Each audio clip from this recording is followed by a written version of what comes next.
What if one child changed everything? One choice, one quiet, impossible act of love.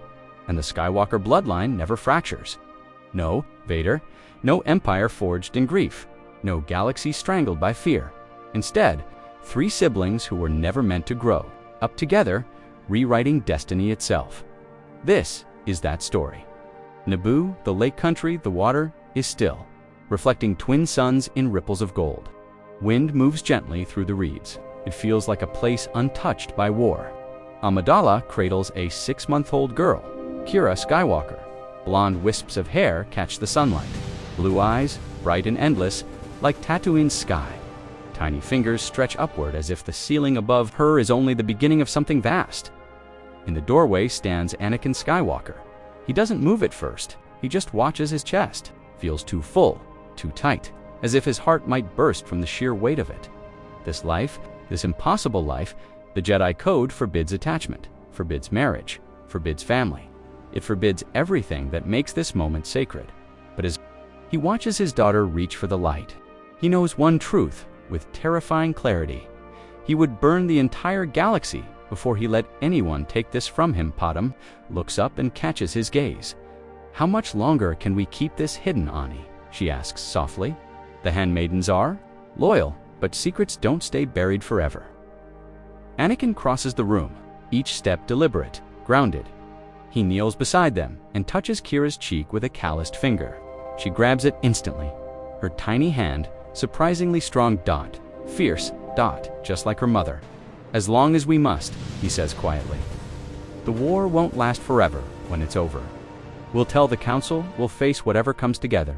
Padmem searches his face. "You promise?" She is a senator, a former queen, a woman who has stood before armies without flinching.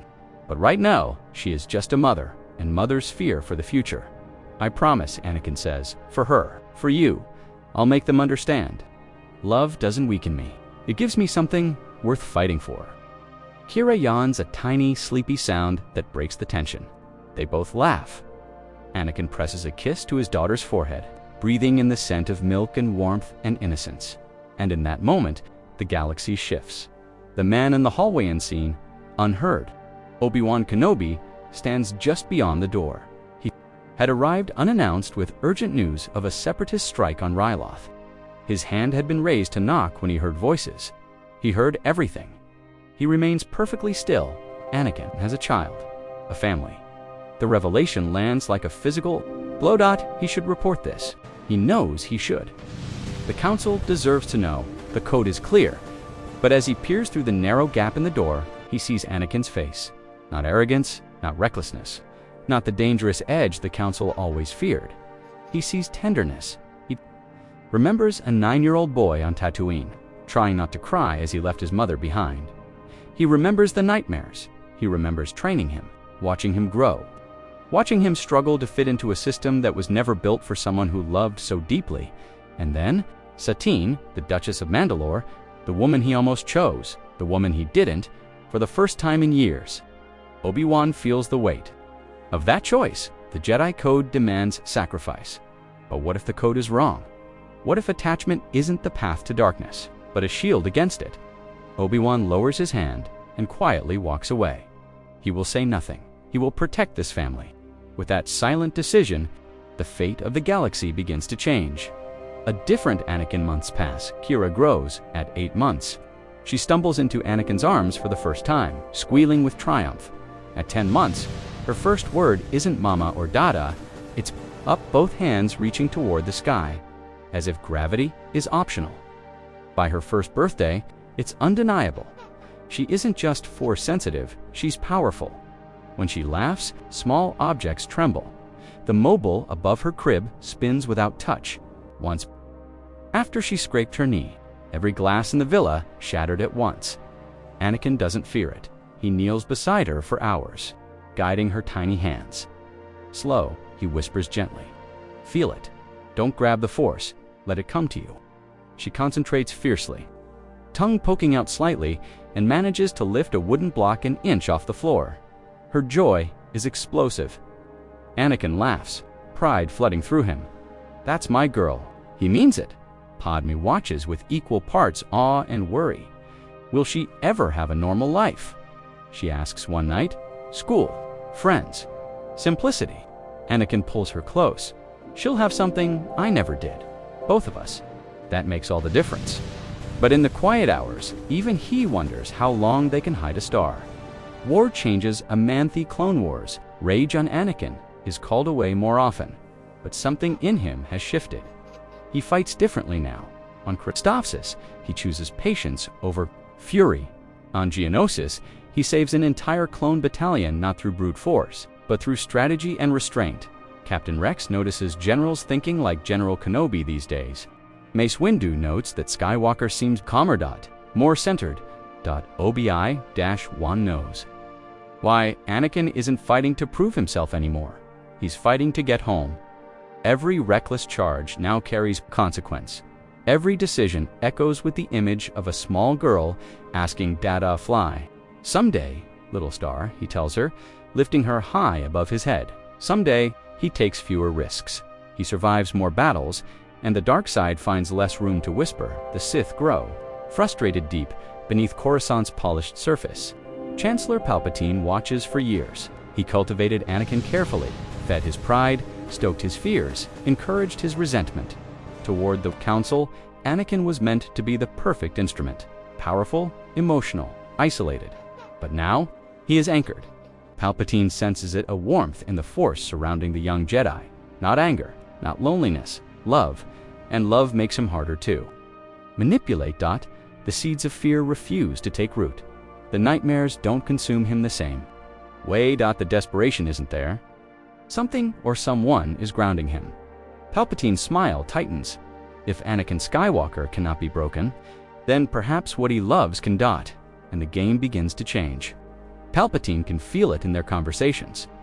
Where once Anakin was eager, hungry for validation and power, now he's measured. Cautious, during their private meetings in the Chancellor's office, Palpatine probes carefully, like a surgeon feeling. For a tumor, you seem more centered these days, Anakin, more at peace. Have you found some new philosophy, some new teacher? I'm just learning, Chancellor, learning to let go of my fears, to trust in the Force. Palpatine's smile doesn't reach his eyes.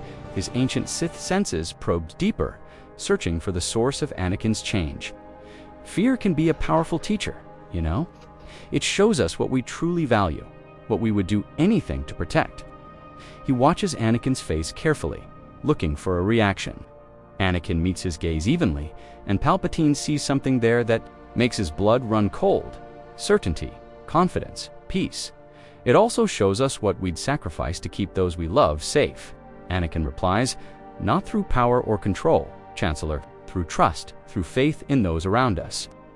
The Chancellor's expression flickers for just a moment, a crack in the grandfatherly facade. He realizes his weapon is slipping from his grasp. That night, Palpatine meditates in his hidden chamber beneath the Senate building, reaching out through the dark side to find what holds Anakin, and he finds it. A bright spark on Naboo, a child, a secret. He smiles, sharp and cruel. So, the Chosen One has broken his vows. Good, that is a lever he can use. Pod stands before the mirror in her dressing room on Naboo, her hands resting on her swollen belly. She's pregnant again. Twins this time. The medical droid confirmed it yesterday, and the news fills her with equal parts joy and terror. How will they hide 3 Force-sensitive children? But when she tells Anakin, his reaction surprises her. He doesn't panic. He doesn't spiral into fear like she expected. Instead, he pulls her close, resting his hand over hers on her belly. We have Kira, he says simply, and she's perfect, healthy, happy. We can do this, Padman. We can raise them all. Together, but you had visions. The last time you dreamed. Nightmares, that was before. Before I understood what I was afraid of. I was terrified of losing you because I couldn't imagine life without you. But now, I know something I didn't know then. His hand moves to touch her face, gentle despite the calluses from years of wielding a lightsaber. I know that love doesn't make me weak. It makes me strong. Strong enough to face anything, even my fears. In another timeline, Anakin would have nightmare visions of Padme dying in childbirth. Visions that would drive him to desperation, make him vulnerable to Palpatine's manipulation. But in this timeline, when he sleeps, he dreams. of his 3 children playing together, of Luke and Leia meeting their older sister, of a future full of hope. The difference is subtle but profound.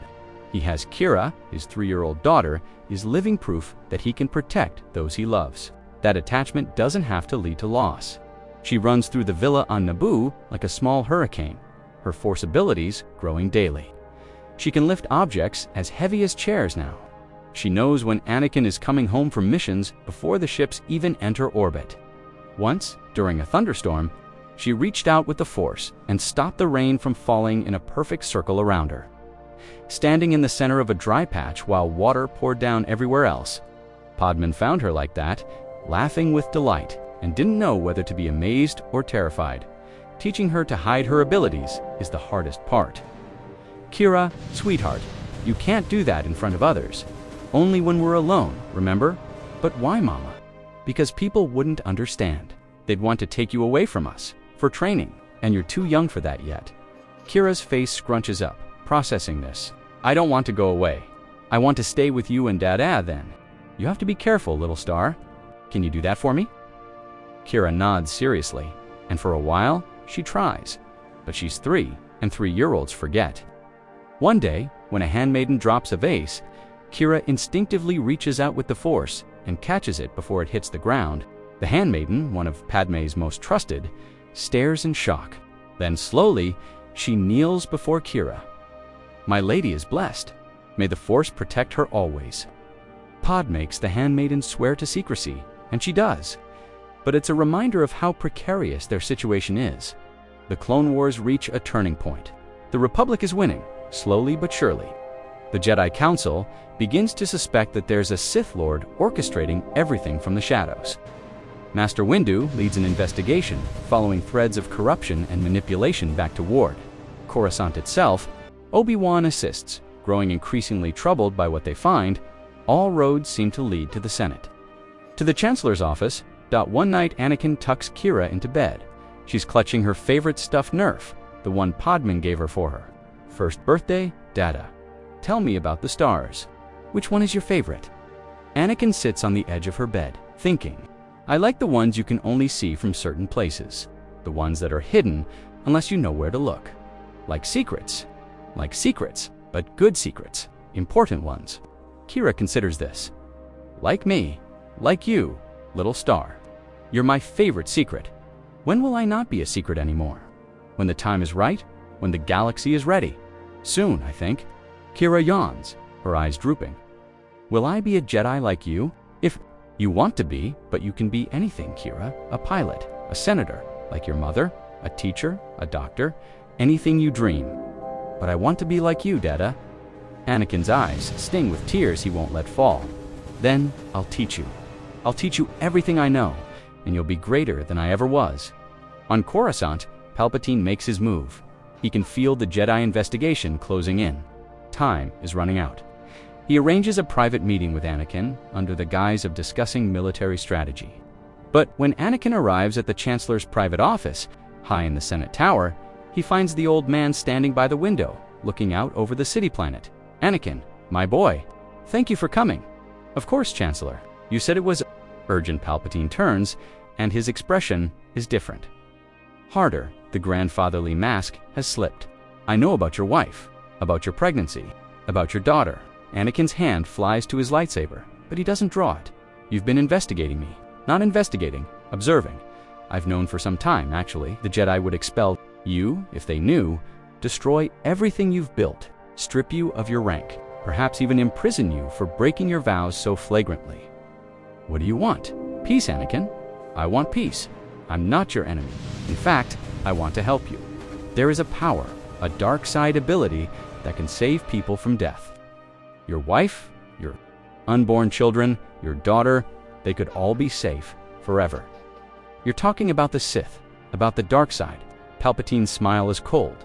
I'm talking about power, real power, not the limited dogmatic teachings of the Jedi, the power to protect everything you love. To never lose them, isn't that what you want? For a moment, just a moment, Anakin is tempted. The offer is seductive. Ultimate power, the ability to protect his family from anything. But then he thinks of Kira, of her asking why she has to hide, of the promise he made to someday bring her into the light, to show the galaxy who she is without fear.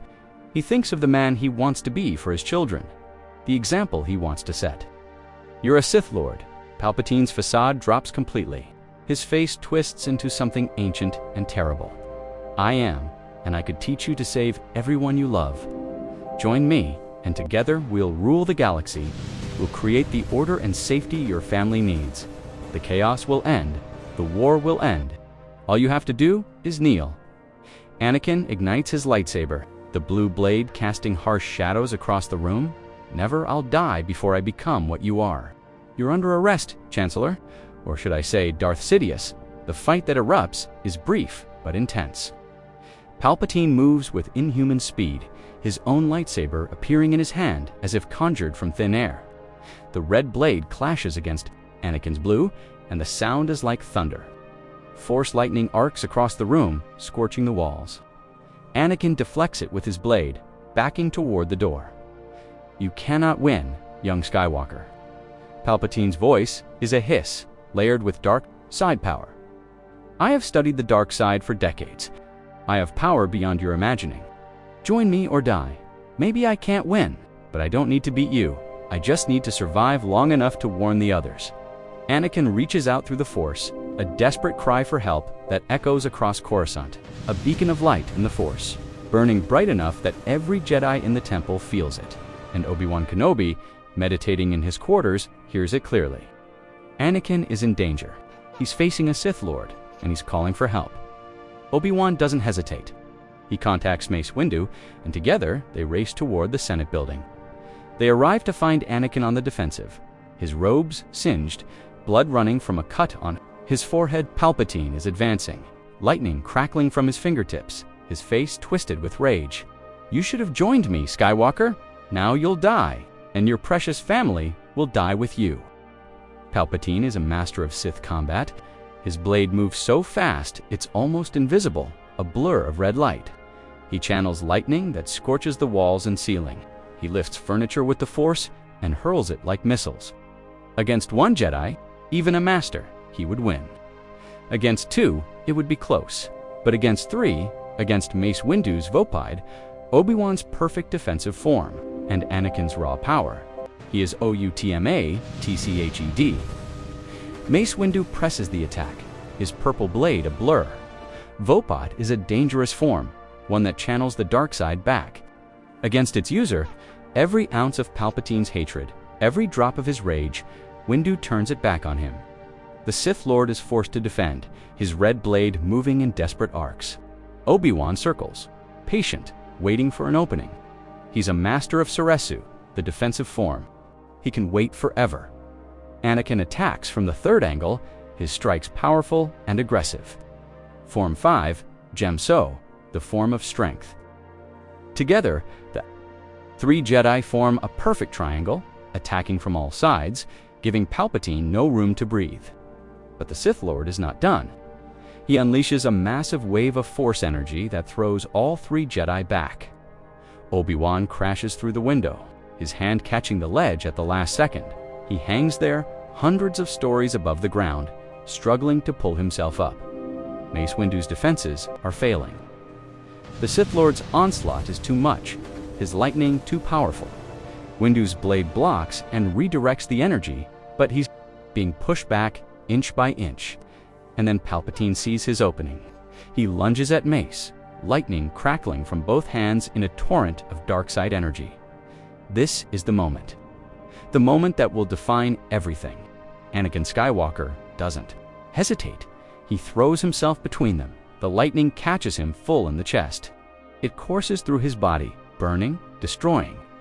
His flesh chars, his muscles spasm, his nervous system overloads. The pain is beyond description, beyond anything he's ever experienced. It feels like he's being torn apart at a molecular level. But he holds his ground. He has to for Kira, for Padma, for Luke and Leia, not yet born, for the family he's built, for the promise of a better galaxy. He holds his ground long enough for Mace Windu to recover.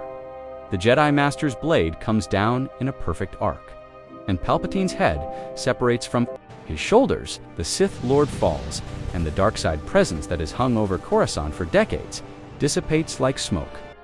The war is over. The Sith are defeated. But Anakin Skywalker lies on the floor of the Chancellor's office, his body broken and burned. Obi-Wan pulls himself up through the window and rushes to his side. No, Anakin, stay with me. Mace Windu is already on his come, calling for a medical team. Anakin's eyes flutter open. Did we get him? He's dead. You saved us, Anakin. You saved the Order. You saved the Republic. Good. Anakin's voice is a rasp. Kira, I need to see Kira. Tell Padmam I'm sorry. You're not dying. We're getting you help. You're going to be fine. But even as Obi-Wan says it, he can see the extent of the damage. Anakin's flesh is burned black in places. His right arm is destroyed beyond repair. His lungs sound like they're filled with fluid. This is bad, very bad. The medical frigate arrives within minutes. They rush Anakin to the Jedi Temple's medical wing, where the finest doctors in the Republic work around the clock to save his life. They replace his ruined arm with a cybernetic prosthetic.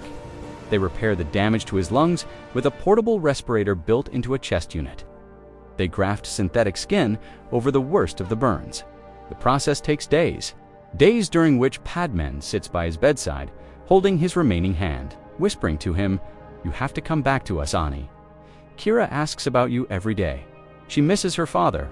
I miss my husband. Luke and Leia are coming soon. They need to meet their father. You promised me we'd face whatever comes together. So wake up, please, wake up." On the third day, Anakin's eyes open. Padme is there, her face drawn with exhaustion. He tries to speak, but the respirator makes it difficult. She leans close, and he manages to whisper two words. "I'm here." While Anakin recovers, the Jedi Council convenes to decide his fate. The debate is heated. Some council members, particularly those who never liked Anakin, call for his immediate expulsion. He broke the code. Master Ki-Adi-Mundi's voice is stern. He married in secret, fathered children. This is an unforgivable breach of our most sacred vows, and yet Master Fisto counters, he saved us all. Without his warning, without his willingness to sacrifice himself, Palpatine would have won. The Sith would rule the galaxy. Master Windu, usually one of Anakin's harshest critics, surprises everyone by defending him. I have been wrong about Skywalker. I saw his attachment as weakness, but it was his love for his family that gave him the strength to resist the Sith Lord, that gave him the courage to stand between me and certain death. We preach non-attachment, but perhaps we've been wrong. Perhaps love is not the path to the dark side. Perhaps fear of love is. Master Yoda taps his cane thoughtfully. Much to consider. There is for centuries the code we have followed, but blind we have been. To Dooku's fall, we were blind. To Palpatine's deception, blind. To the suffering of young Skywalker, blind. Changed, the code must, or lose our way. Completely, we will. The debate continues for hours. Finally, a compromise is reached. Anakin will be allowed to leave the Order with honor. He will not be a Jedi, but neither will he be cast out. He can live his life with his family, raise his children, but he will remain connected to the Order as a consultant and protector. More than that, his eldest daughter, when she is of age, will be allowed to train as a Jedi if she wishes. It's unprecedented, a new path for a new era. When they tell Anakin the decision, he's sitting up in his medical bed, his new arm moving stiffly. Obi-Wan delivers the news.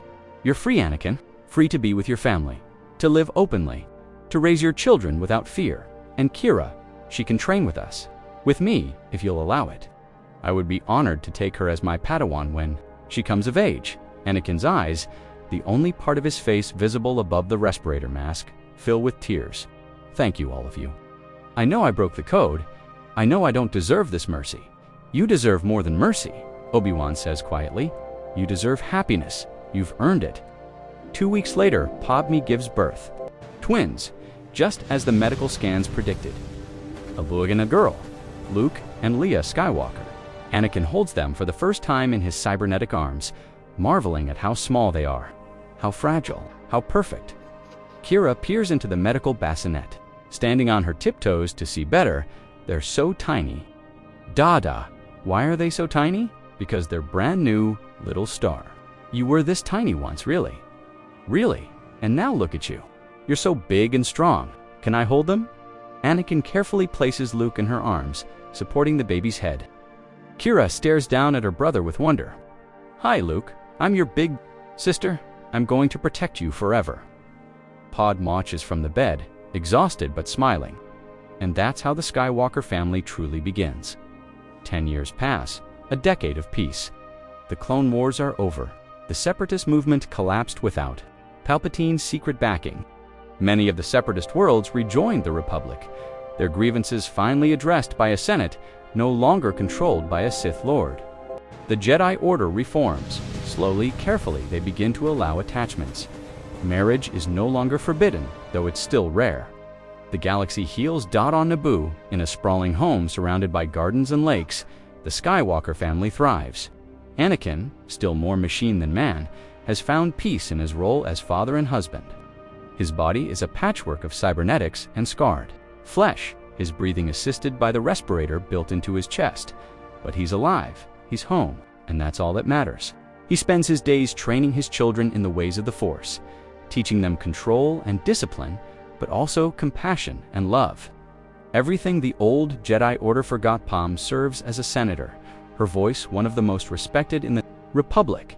She pushes for reforms, for transparency, for aid to worlds ravaged by the war. She's helped draft a new constitution, one that limits executive power to prevent another Palpatine from rising. Her work keeps her in Coruscant for weeks at a time, but she always comes home, always makes time for her family. The children don't resent her absences. They understand that their mother is helping make the galaxy better.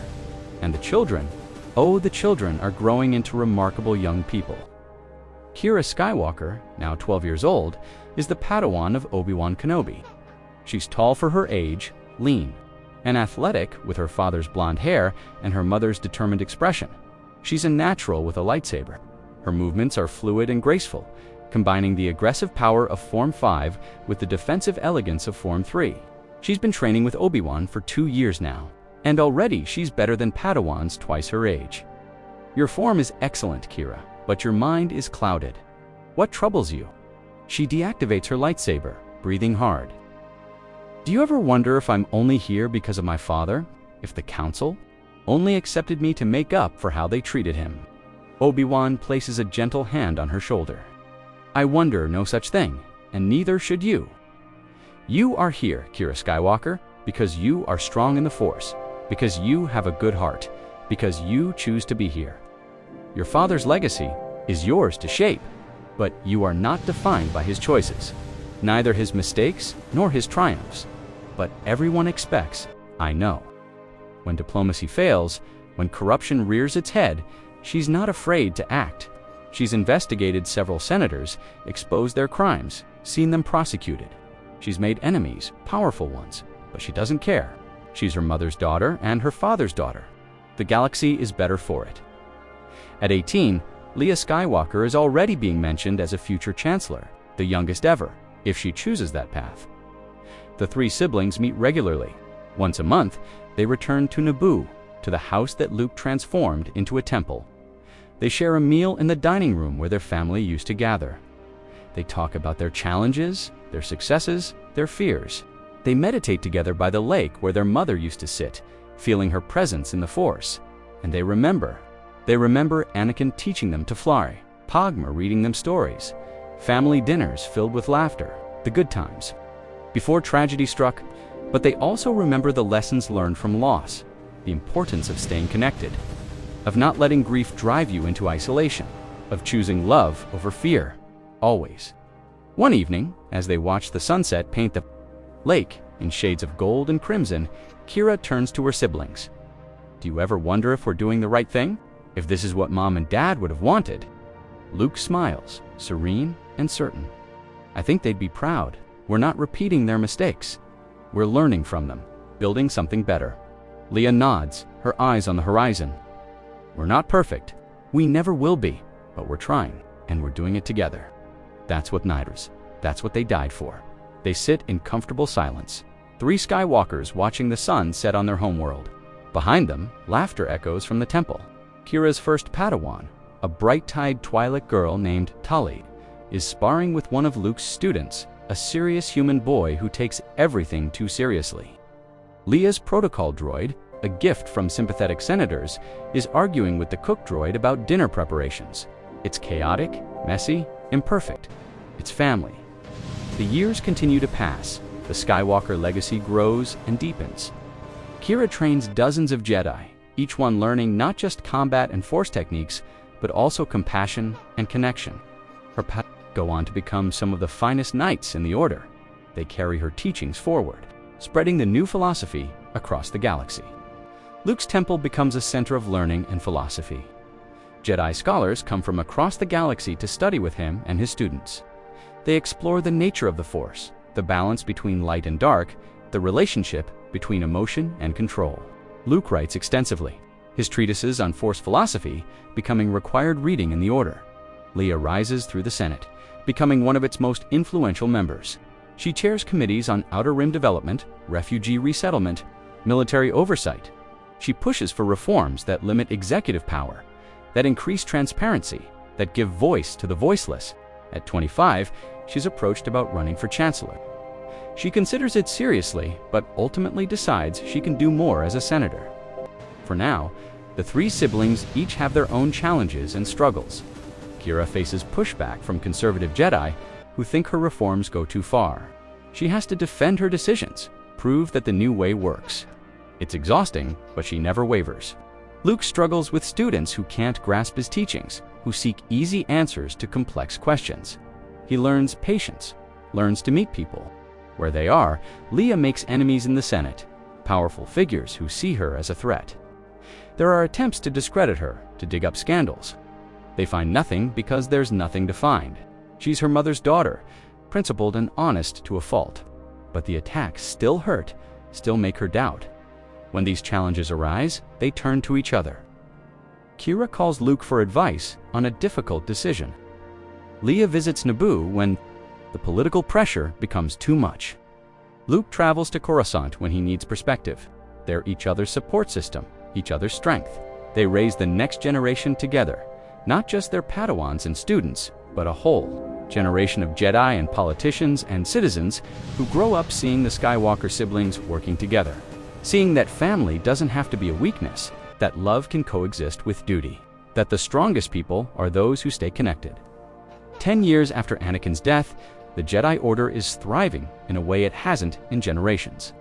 20 years after, it's unrecognizable from what it was.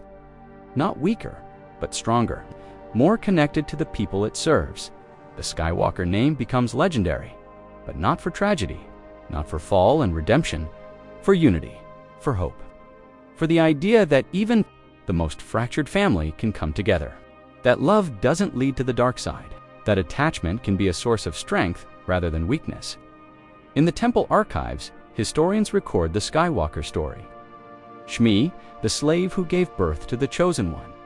Anakin, who saved the Republic from the Sith Padam, who fought for justice and peace. And the three children, Qi'ra, Luke, and Leia, who reformed the Jedi Order and showed the galaxy a better way. 20 years after Anakin's death, the three siblings stand on a balcony overlooking the Jedi Temple. Around them, hundreds of Jedi go about their duties, training, studying, serving. The Order is thriving, alive in a way it wasn't before. Qi'ra watches a group of younglings practice their forms, their laughter filling the air. She smiles, remembering her own training, her own struggles, how far she's come. "Dad would love this," she says quietly. "He would," Luke agrees. "He sacrificed everything so we could build this, so we could have a choice." Leia takes her siblings' hands, something she does more often now, more comfortable with physical affection than she used to be. And we chose each other. We chose family. That's the real legacy, not power, not destiny, choice. As the sun sets on Coruscant, casting the temple in golden light, the three Skywalkers stand together. Three paths that diverged but never truly separated. Three lights that shine brighter together than they ever could apart. This is the Skywalker legacy. Not a tragedy, but a triumph. Not a fall, but an ascension. Not the story of one chosen one, but the story of three people who chose each other, again and again, no matter the cost. And the galaxy is better for it. In the decades that follow, the Skywalker influence spreads. The reforms they championed become standard. The philosophy they taught becomes doctrine. The example they set becomes inspiration. People ask, what would the Skywalkers do? When families fracture, they remember how Anakin brought his children together in his final act. How Kira, Luke, and Leia honored that sacrifice by staying united. The Skywalker name becomes synonymous with hope, with resilience, with the idea that even in darkness, even in grief, even when everything seems lost, family can be the light that guides you home. And that light, once kindled, never truly fades.